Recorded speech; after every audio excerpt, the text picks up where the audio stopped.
وإذ بوأنا لإبراهيم مكان البيت ألا تشرك بي شيئا وطهر بيتي للطائفين والقائمين والركع السجود وأذن في الناس بالحج يأتوك رجالا وعلى كل ضامر يأتين من كل فج عميق ليشهدوا منافع لهم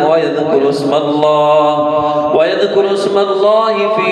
أيام معلومات على ما رزقهم من بهيمة الأنعام فكلوا منها وأطعموا البائس الفقير ثم ليقضوا تفثهم وليوفوا نذورهم وليطوفوا بالبيت العتيق